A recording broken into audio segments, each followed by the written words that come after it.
एक पुलिस वाले के बेटे को बड़ा घमंड होता है कि उसका बाप पुलिस वाला है, और उसका बाप पुलिस वाला था, इसीलिए ये लड़का क्या करता है, कभी चोरी करता है, कभी गुंडागिर्दी करता है, राह चलते हुए लोगों से लड़ता था। अब जब ये लड़का लड़ता था, चोरी करता था या कुछ भी करता था, तो जो इसका बाप है पुलिस वाला, वो उसे बचा लिया करता था। इसका बाप उस लड़के को समझाता था कि बेटा गलत काम नहीं करना चाहिए, लेकिन इस लड़के को कुछ भी समझ में नहीं आता था। इसे बहुत घमंड था कि इसका बाप पुलिस वाला है, कुछ भी होगा तो वो उसे बचा लेगा। लेकिन बाप अपने बेटे से बहुत ज़्यादा परेशान होता है कि आए दिन उसकी जो है शिकायतें उसके बाप के पास आती थी कि आपके बेटे ने ये कर दिया, कि ये कर दिया, कि यहाँ पे चोरी कर दी, कि वहाँ पे लड़ाई कराया। बाप बहुत ज़्यादा परेशान होता है, इतना ज़्यादा परेशान हो जाता है बाप कि बाप सिर्फ अपने बेटे के बारे में सोचता रहता था कि मेरा बेटा कब सुधरेगा। दोस्तों, उसका बाप अपने बेटे के बारे में सोच सोच के इतना बीमार हो जाता है कि एक दिन उसकी जान ही निकल जाती है, यानी कि उसका बाप मर जाता है। और जब उसका बाप मर जाता है तो दोस्तों, पुलिस के रूल के अकॉर्डिंग होता क्या है, अगर कोई कर्मचारी ड्यूटी के समय पे मर जाता है तो उसकी नौकरी जो है उसके बेटे को मिल जाती है।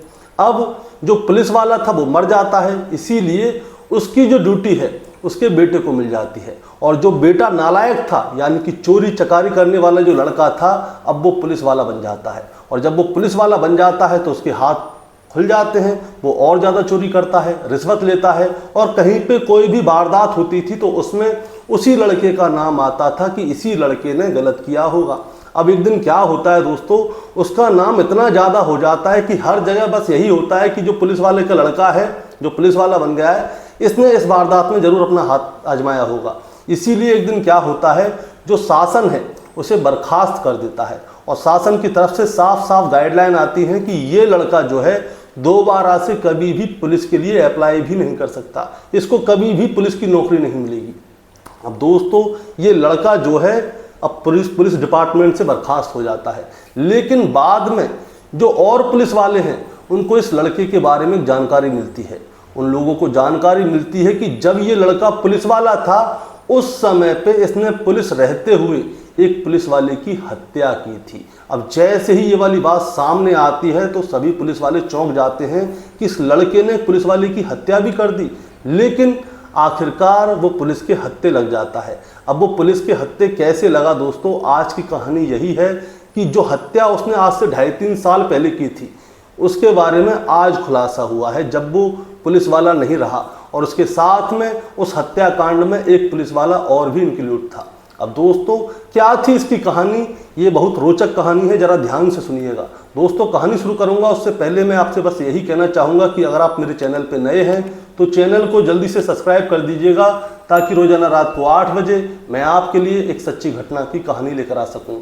नमस्कार दोस्तों, मैं गौरव शर्मा और आप देख रहे हैं गौरव शर्मा सफ़र। दोस्तों, आज की जो सच्ची घटना मैं आपको सुनाने जा रहा हूँ, ये सच्ची घटना शुरू होती है महाराष्ट्र प्रदेश के चंद्रपुर जिले से। और चंद्रपुर जिले के अंतर्गत एक थाना आता है जिसका नाम है थाना रामनगर। और रामनगर थाने में क्या होता है दोस्तों, ये बात है 23 मार्च 2026 की सुबह लगभग 10 बजे के आसपास का समय होता है।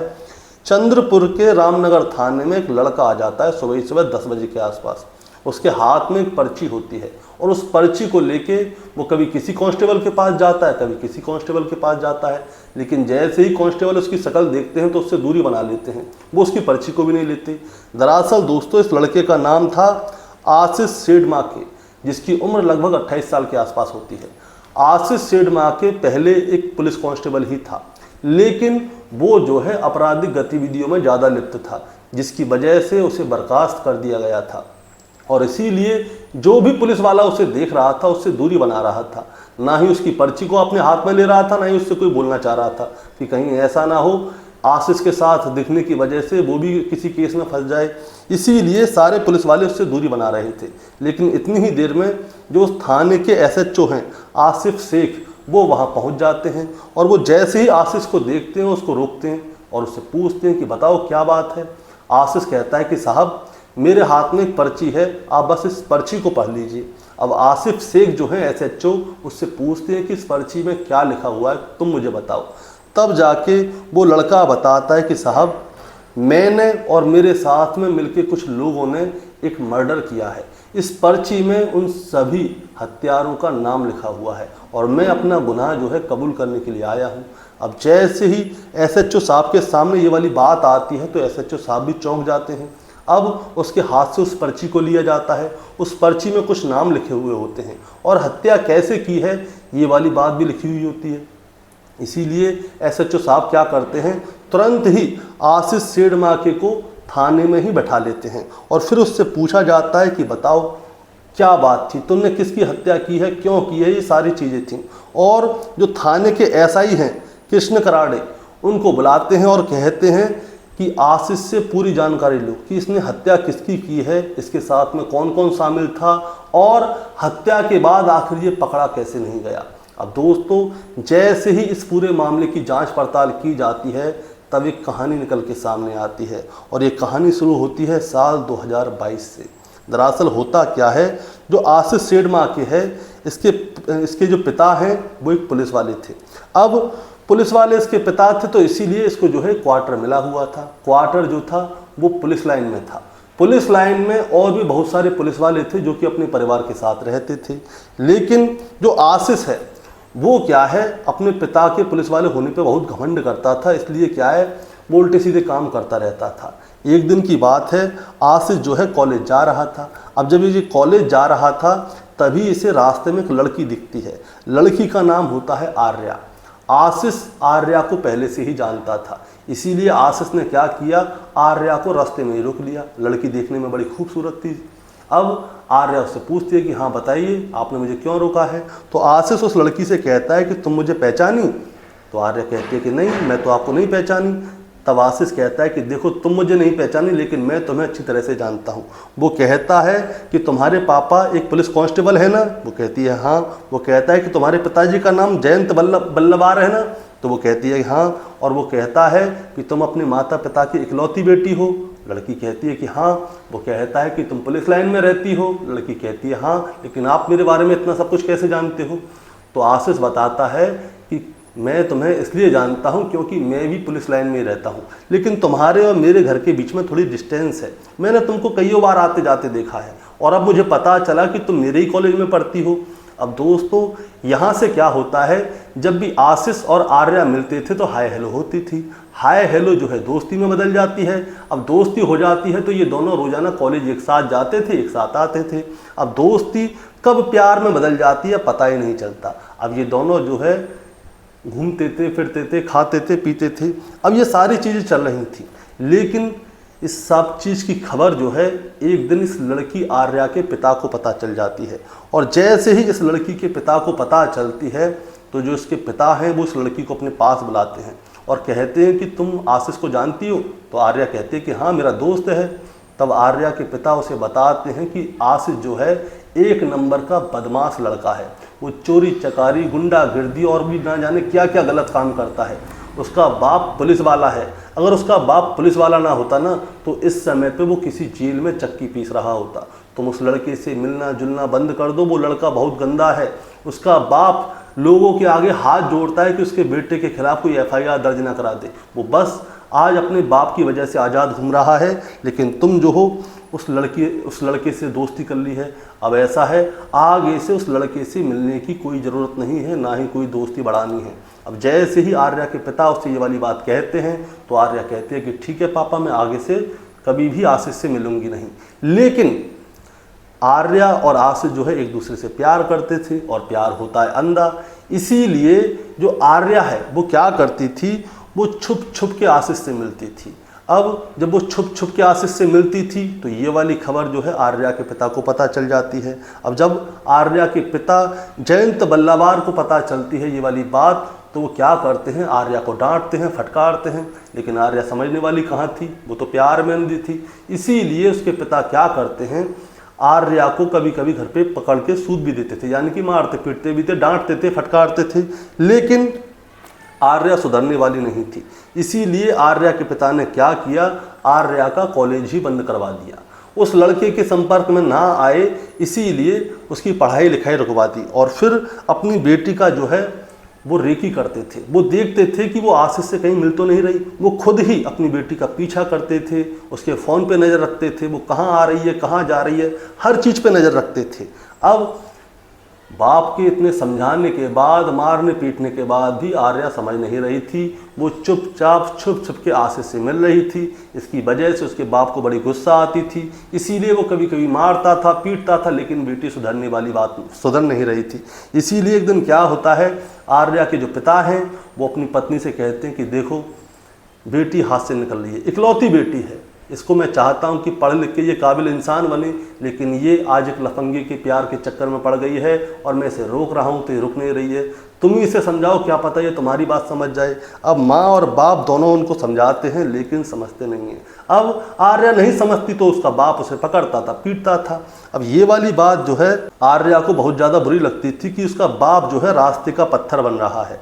और दूसरी तरफ जो आशीष है, उसके पिता जो है अपने बेटे आशीष से बहुत ज़्यादा परेशान थे, क्योंकि रोज़ाना किसी शिकायतें आती थी कि आपके बेटे ने वहाँ पे चोरी कर दी, वहाँ पे उस लड़के से लड़ाया, उसका सर फोड़ दिया, उससे लड़ रहा है, यानी कि गुंडागर्दी पूरी चरम पे थी आशीष की। अब आशीष के पिता बहुत ज़्यादा परेशान थे कि मेरा बेटा कैसे सुधरेगा। आशीष के पिता अपने बेटे को सुधार के परेशान हो गए, लेकिन वो सुधरता नहीं है।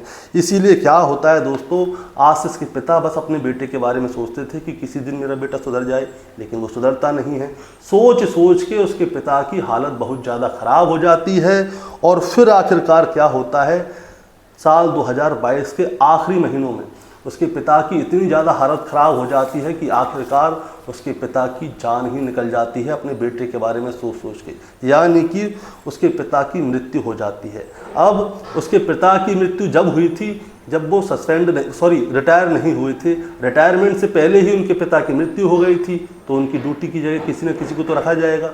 इसीलिए मृत आश्रित के जरिए उनके बेटे आशीष को जो है उसके पिता की जगह पुलिस की नौकरी मिल जाती है और आशीष जो है पुलिस कांस्टेबल बन जाता है। अब जैसे ही आशीष पुलिस कांस्टेबल बनता है तो जो आर्या है उसकी गर्लफ्रेंड, वो बहुत खुश होती है। वो कहती है कि अब तो आशीष को पुलिस की नौकरी मिल गई, अब सरकारी दामाद है भाई वो, अब वो पुलिस वाला बन गया है, अब उसके माता पिता उससे उसकी शादी करा देंगे।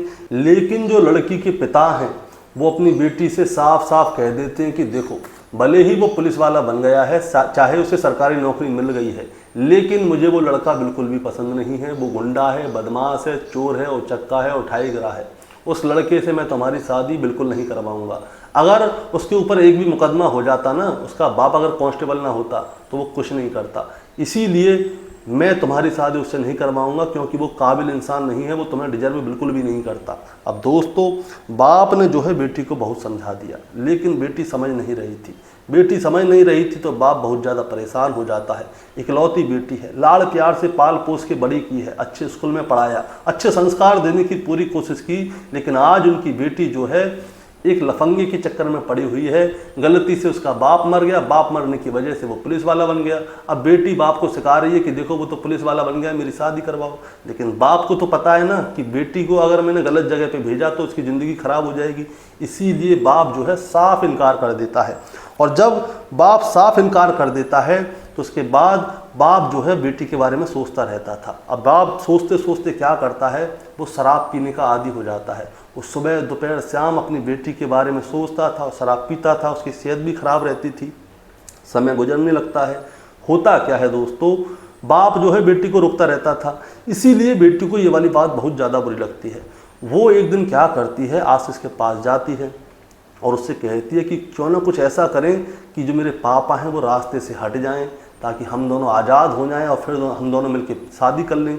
अब जैसे ये वाली बात सामने आती है तो आशीष भी कहता है कि हाँ यार, तुम कह तो सही रही हो कि अगर तुम्हारे पापा रास्ते से हट जाएंगे तो उनकी नौकरी जो है तुम्हें मिल जाएगी, क्योंकि मेरे बाप की नौकरी मुझे मिल गई थी। क्यों ना तुम्हारे बाप को रास्ते से हटा दिया जाए।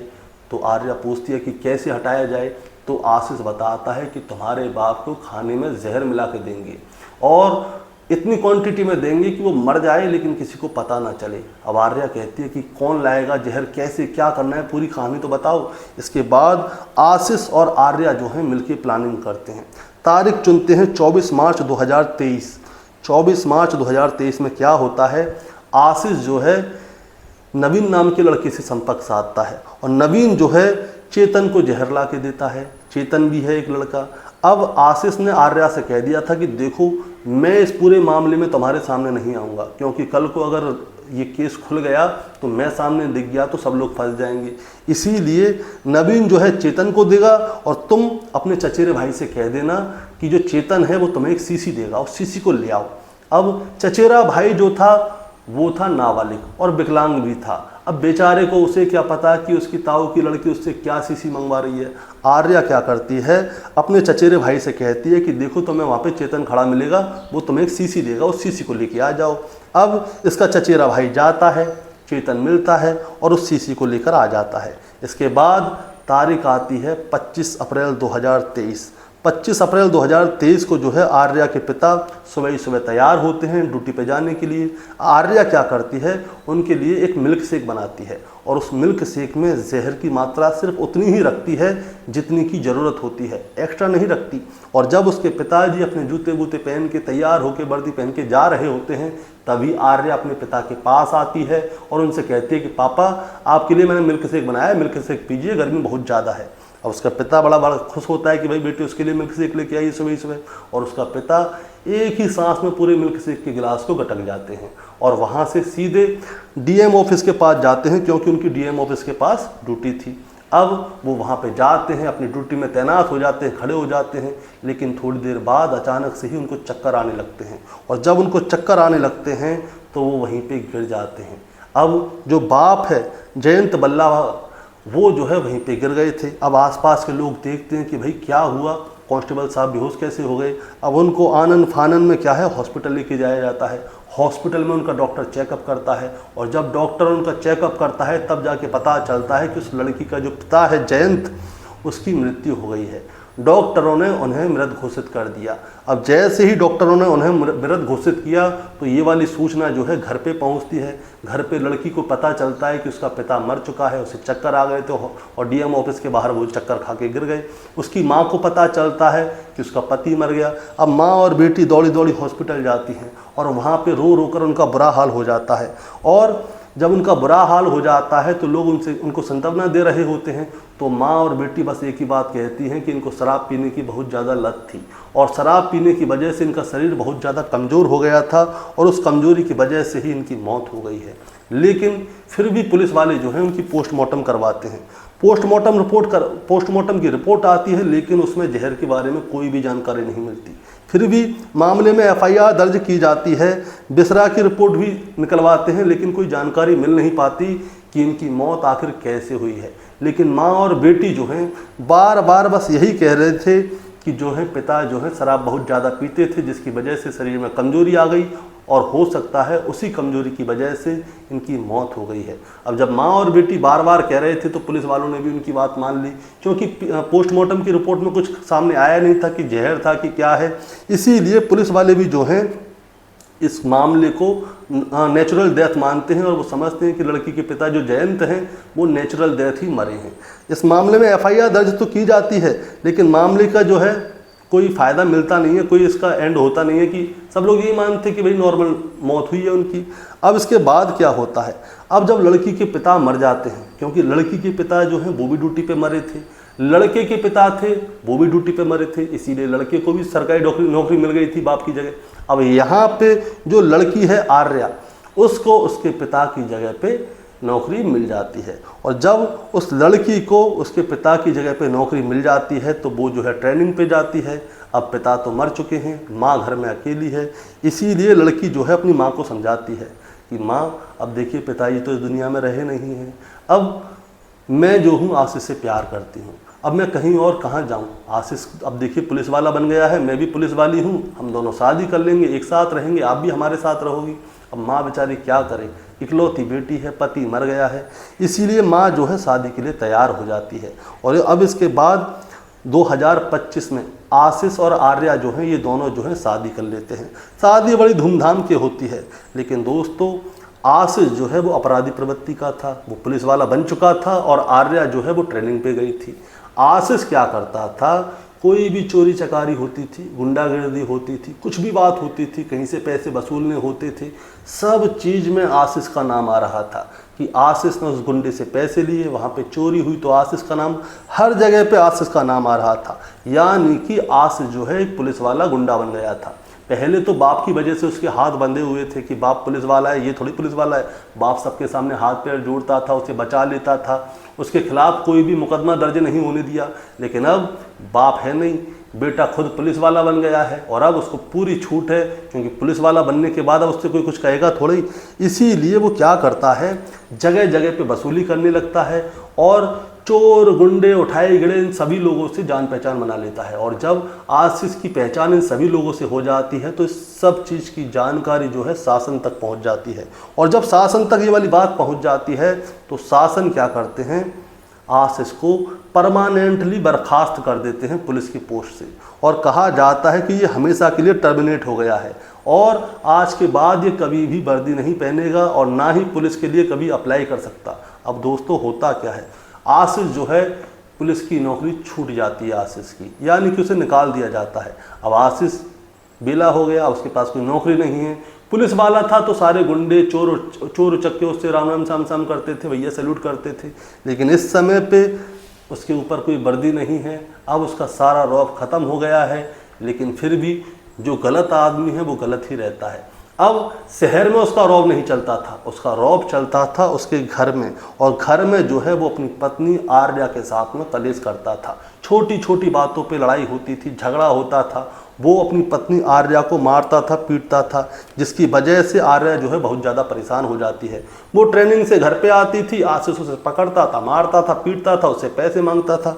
आर्या बहुत ज़्यादा परेशान हो जाती है और जब आर्या बहुत ज़्यादा परेशान हो जाती है तो आर्या क्या करती है, वो आशीष से साफ कह देती है कि देखो मेरे से तो हो गई गलती, मेरे बाप ने मेरे से कई बार कहा था कि ये लड़का तुम्हारे लायक नहीं है, लेकिन मैंने अपने बाप के खिलाफ जाके तुमसे शादी की, लेकिन मेरे पापा बिल्कुल सही कहते थे कि तुम मेरे लायक नहीं हो, तुम मुझे इतना मारते हो, पीटते हो, तुम बिल्कुल गलत इंसान हो, इसीलिए मैं तुमसे संबंध ख़त्म कर रही हूँ।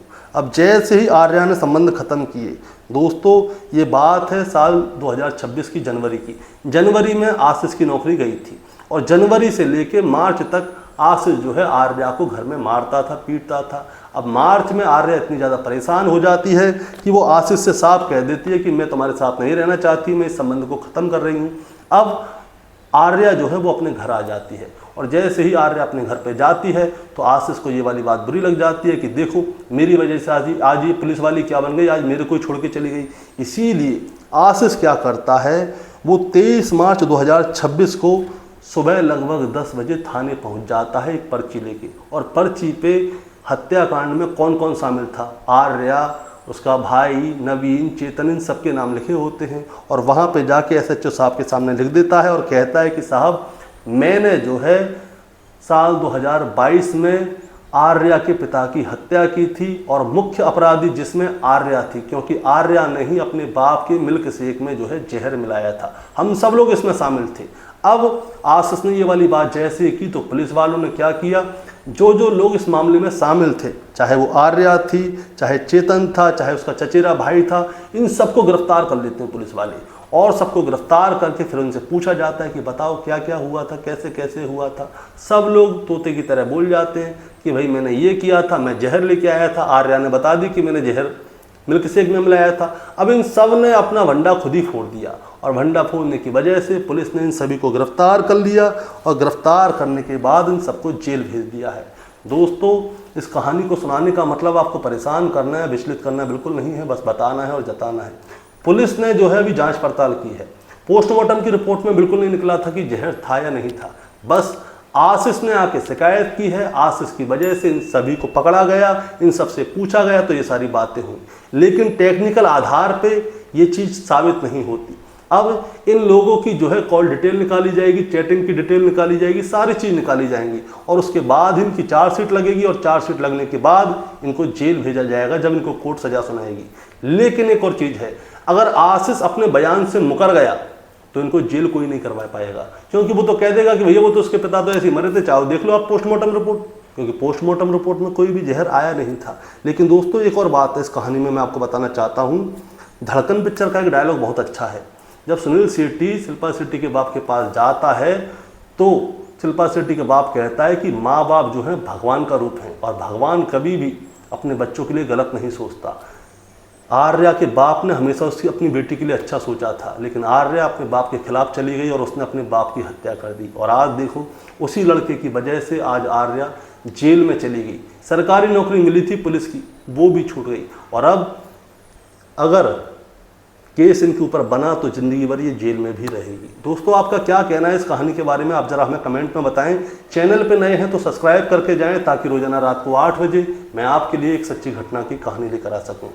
नमस्कार।